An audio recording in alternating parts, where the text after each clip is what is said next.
So, love bombing.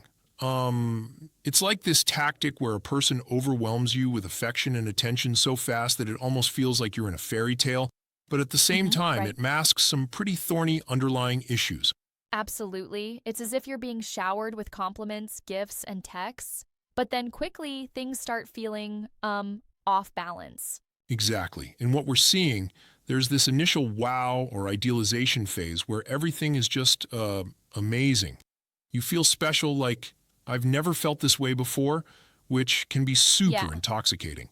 And then comes that twist, right? Like once you're hooked, suddenly criticism or devaluation sneaks in and leaves you wondering, wait, what just happened? Yes, it's like you start off riding high, and then the vibe shifts suddenly and unexpectedly. A sense of confusion Exactly. takes over, and you start doubting yourself. That kind of emotional roller coaster is pretty unsettling, isn't it? You think you're meeting your soulmate and then you're left with self-doubt and like questioning your own worth. Right, and it's not just in dating either.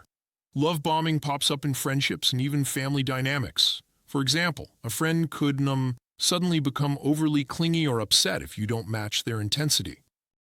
I can see that. It's almost like the affection becomes a tool for control rather than genuine connection. Could you say that it's a form of manipulation? Absolutely, it is manipulation. The initial charm, those lavish gifts, or, the constant messages, serves to build an unhealthy dependency. Once that dependency is set, the manipulator shifts gears, sometimes becoming possessive or even withdrawing completely. So it's like one minute you're being idealized and the next you're made to feel like you're not enough. What do you think causes someone to come off as a love bomber in the first place? Well, often it's not even intentional. People who love bomb sometimes act out of deep-seated insecurity or fear, like, abandonment issues or, say, patterns from a chaotic childhood.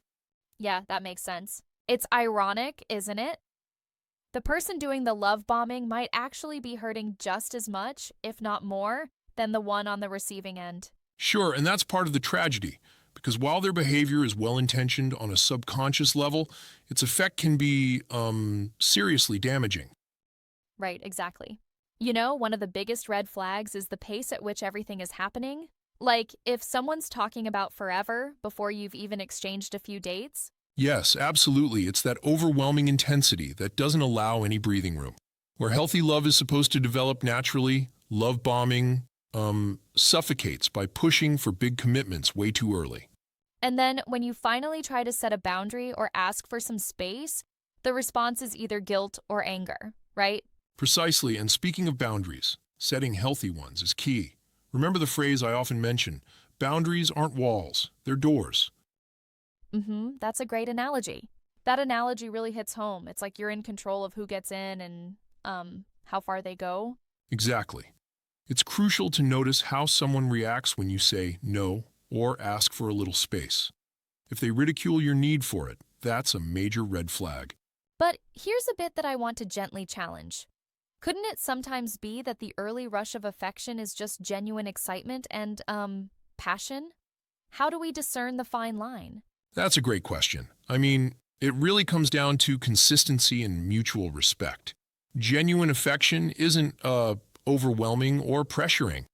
It respects your pace. Yeah. So it's not necessarily intensity itself, but the way that intensity is, well, managed or rather mismanaged.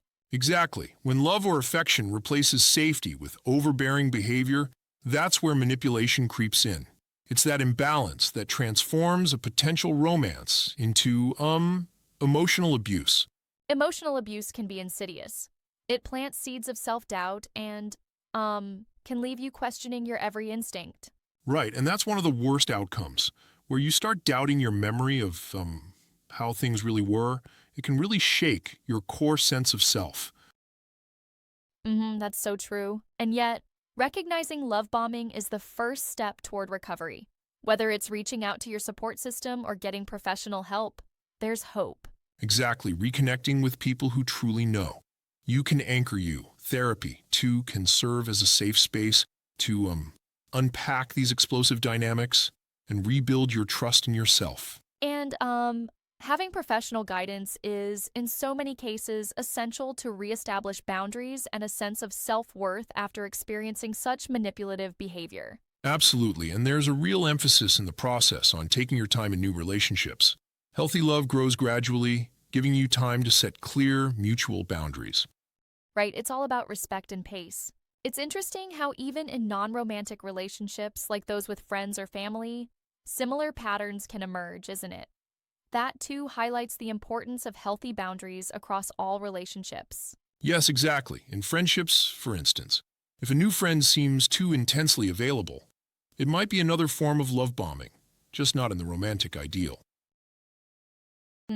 Absolutely. And when we consider the family context, sometimes gifts or sudden bursts of attention after conflicts can also be problematic. It's like, wow, this sudden change is masking an attempt to control. Right you are. It's that dramatic up and down cycle, from idealization to devaluation, and then sometimes even a complete discard. That kind of unpredictability is incredibly destabilizing. Speaking of discard, that phase is especially jarring. One moment you're entangled, and then, poof, the person completely withdraws or ghosts you. Yeah, it's like the rug being pulled out from under you.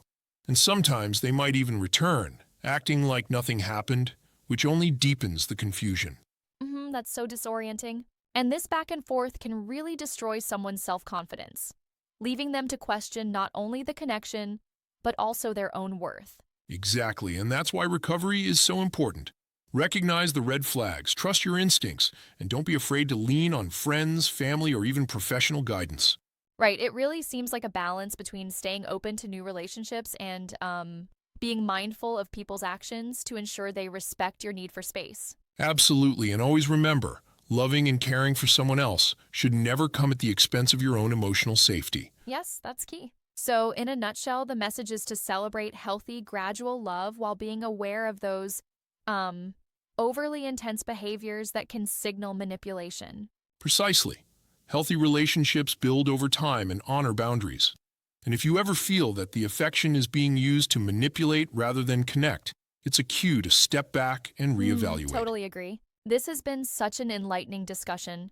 It really sheds light on how something that starts as seeming, perfect can actually be hiding a lot of trouble beneath the surface. Exactly, and while love bombing can be deeply confusing, recognizing it and taking steps toward healing really empowers you to reclaim your voice and trust. Yeah, absolutely. Thanks for diving deep into this topic. It certainly gives listeners tools and insights to discern genuine connection from toxic intensity. Of course, it's all about creating and nurturing relationships where both people feel safe, respected, and free to breathe. That's the ultimate goal. And with that, here's to building healthier, more balanced connections in every facet of our lives. Cheers to that.